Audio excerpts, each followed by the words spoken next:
Hi, welcome to Behind Balance Sheets tutorial on Patisserie Valerie. Sadly, Patisserie Valerie has just gone into administration, but I'm going to explain how investors could have avoided losing money.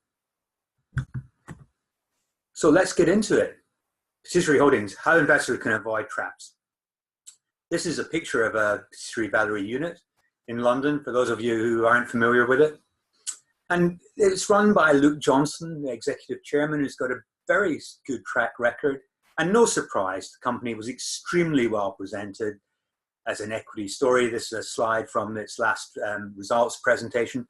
And as a result, the stock enjoyed a big following and enjoyed a premium valuation. Not anymore, sadly. How could you have avoided getting sucked in?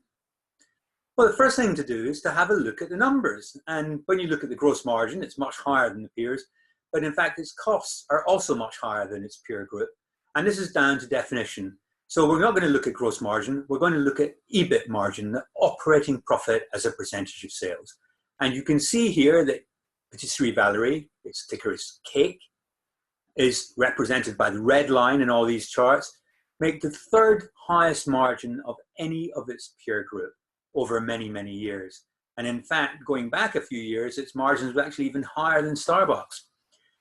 Domino's is a pizza restaurant chain, and it's mainly a franchise operation in the UK, which means that its financial characteristics are very different from a traditional model. So I've included the numbers, but I'm not going to talk about them because Domino's would be expected to have much higher margins than its peers. So why are Cake's margins so close to Starbucks? Well, there could be one or two reasons for that. One reason could be that Patisserie Valerie's got a very upmarket chain called Baker & Spice, which is a very high price chain. I thought maybe that's why it's making such high margins.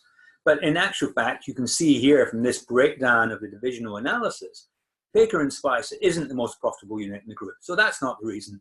Another reason could be gross margin. But Starbucks is selling coffee predominantly. And coffee is the highest margin product that you can produce as a restaurant.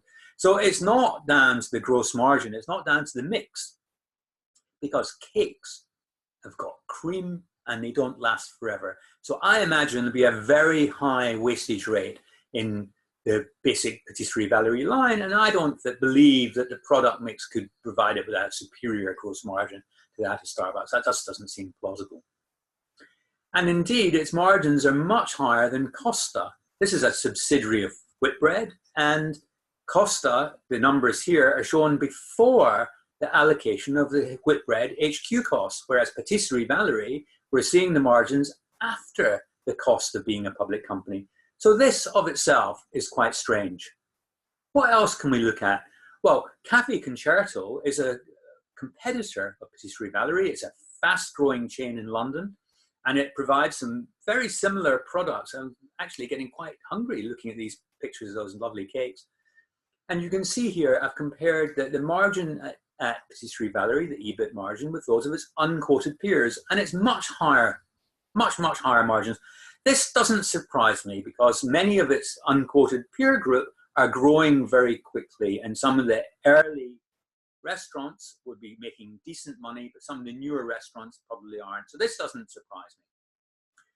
What's interesting, however, is that Patisserie Valerie has got quite a low sales productivity. Sales per employee are lower than its peer group, both in the quoted sector and in the unquoted sector. Part of the reason for this, I believe, is that Patisserie Valerie shows in its accounts the number of employees without adjusting for full-time equivalents, whereas some of the others do adjust. And you can see that here by looking at the costs per employee, which are much lower at Patisserie Valerie than its unquoted peer group. So it may be that it's just got more part-time staff. But overall, the staff cost to sales ratio is very high. It's much higher than its unquoted peers, and it's amongst the highest of its quoted peer group, beaten only by Fulham Shore. So to have very high employment cost to sales and to be very profitable, to make very high margins, is slightly anomalous. So let's look a bit further into the cost base. If you look at the rents as a percentage of sales, Patisserie Valerie was paying a lot of rent. And again, this makes it very surprising that its profitability would be so high. This is the rent to sales relative to the unquoted peer group. And again, Patisserie Valerie's one of the highest. The sales per restaurant for Patisserie Valerie compare very unfavorably with its peer group. You can see here that it was selling about £500,000, just over £500,000 per restaurant, whereas Fulham Shore was making sales, is making sales of almost £1 million per restaurant, and Restaurant Group is almost twice that. So again, quite hard to see how you could be much more profitable than your peers when your units don't generate nearly as much revenue. We also look at returns, and this is a very basic analytical technique. Even Enron couldn't inflate its returns, and again here, Patisserie Valerie is showing very high returns relative to its peers. But one of the reasons for this could have been that it was making very effective acquisitions. So this of itself wouldn't necessarily be a huge red flag. This is a chart of the weather, and you can see that in the UK in the summer of 2018, we had one of the hottest summers on record. And I think this was one of the reasons why this fraud came to light at the time it did. I think Patisserie Valerie was coming under pressure because it wasn't selling that many cakes in the hot summer, and that's how the fraud got to be revealed.